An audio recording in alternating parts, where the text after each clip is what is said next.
হারিয়ে তারা খুব দুঃখে এবং কষ্টে আছে, যার জন্য তারা বাংলাদেশ নিয়ে নানান রকম বিষাদার করছেন এবং বাংলাদেশের মানুষকে চোখ রাঙিয়ে কথা বলার চেষ্টা করছেন, ভয় ভীতি দেখানোর চেষ্টা করছেন। বিজেপি নেতা শুভেন্দু যে বক্তব্য দিয়েছেন, যে মন্তব্য করেছেন, সেই বক্তব্যের প্রতিবাদ এবং নিন্দা জানানোর ভাষা নেই। তবে শুভেন্দুকে বলতে চাই, এই ভারতে আপনারা যারা আছেন তারা হলো চোরের দল, তারা হলো ভিতর জাতি। 1971 সালে আমাদেরকে সহযোগিতা করেছেন, আমরা সেটা স্বীকার করি। কিন্তু সেই 1971 সালে যুদ্ধের পরে হাজার হাজার কোটি টাকার সম্পদ এই ভারত লুট করে বাংলাদেশ থেকে নিয়ে গিয়েছে, সেটা কিন্তু আমরা ভুলিনি। কাজেই শুভেন্দু কথাবার্তা যা বলবেন মেপে ঝেপে বলা উচিত বলে আমরা মনে করি। আপনি বলেছেন আমাদের বিএনপির নেতা শাড়ি পরিয়েছে, তার বউ কয়টা? শুভেন্দু, আমরা জানি আপনারা যারা ভারতের রাষ্ট্র ক্ষমতায় আছেন তারা পরকীয়া করতে খুব পছন্দ করেন। তার প্রমাণ শেখ হাসিনার সাথে আপনারা পরকীয়া করেছেন।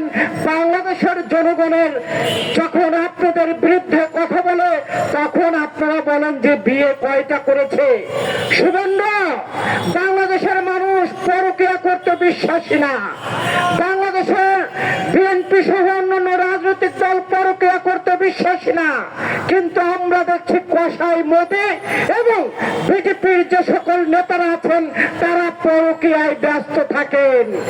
এই পরকীয়া প্রেমিক আপনারা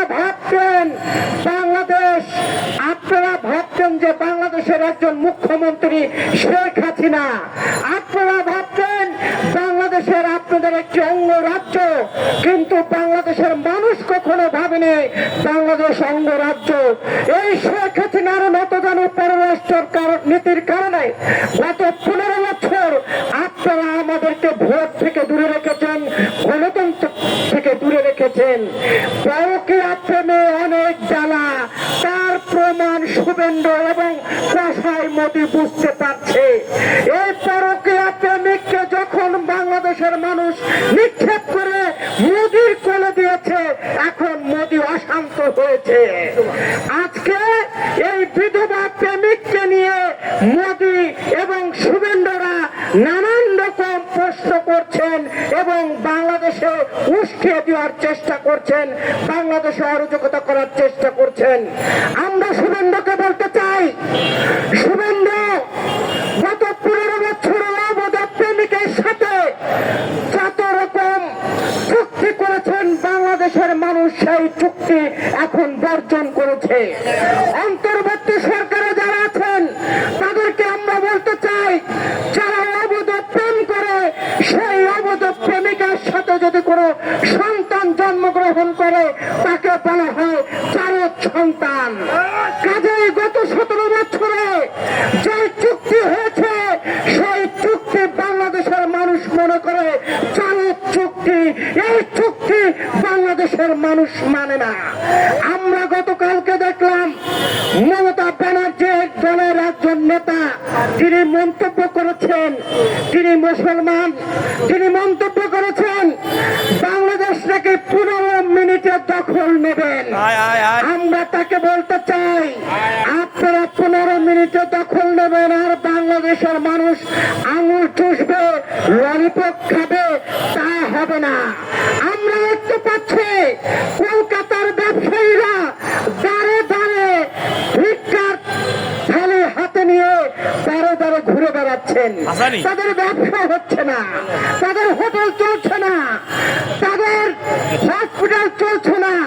বাংলাদেশের মানুষ ভারতের ভিসা বয়কট করেছে এবং ভারতকে বয়কট করেছে।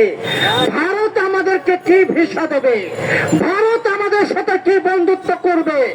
যেই বন্ধুত্বের নামে গত 17 বছরে সীমান্তে আমার ভাইদেরকে হত্যা করা হয়েছে, যে বন্ধুত্বের নামে আমরা দেখেছিলাম সীমান্তে আমার বোন প্রাণীর কাছে তারে ঝুলিয়ে রাখা হয়েছে, সেই বন্ধু আমরা চাই চাই না।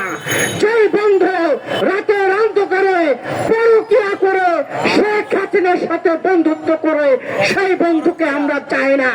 শুভেন্দুকে বলতে চাই, বাংলাদেশের মানুষের কাছে যদি ক্ষমা না চান, আজকের এই জনসভা থেকে আমরা বলতে চাই, আগামী দিনের কর্মসূচি থাকবে সারা বাংলাদেশের মানুষকে ঐক্যবদ্ধ করে সীমান্তে পাহারা দিয়ে এই শুভেন্দুর মতো মানুষদেরকে আমরা দাঁত ভাঙা জবাব দেব। কসাই মোদীকে আমরা দেখতে চাই না। আমরা বাংলাদেশের মানুষ স্বাধীনতা পেয়েছি, পাকিস্তানকে যেভাবে তাড়িয়েছি, ভারতের আগ্রাসনকে সেভাবে তাড়িয়েছি, কিন্তু নতুন করে দেখছি এই কসাই মোদী খুব চিন্তায় আছে এবং বাংলাদেশে অরাজকতা করার চেষ্টা করছে। একটি কারণ, তিনি রাজ্য হারার বেদনায় আছেন। তিনি রাজ্যের মুখ্যমন্ত্রী পরাজয়ের যে বেদনা, সেই বেদনা তিনি মেনে নিতে পারছেন না। এখনকার বাংলাদেশ শক্তিশালী বাংলাদেশ, এটা কোনো শেখ হাসিনার বাংলাদেশ নয়, এটা কোনো মুখ্যমন্ত্রী শেখ হাসিনার বাংলাদেশ নয়। এখন এই বাংলাদেশের প্রধান রাষ্ট্র ক্ষমতায় আছেন একজন নোবেল বিজয়ী, তাকে ধন্যবাদ জানাই।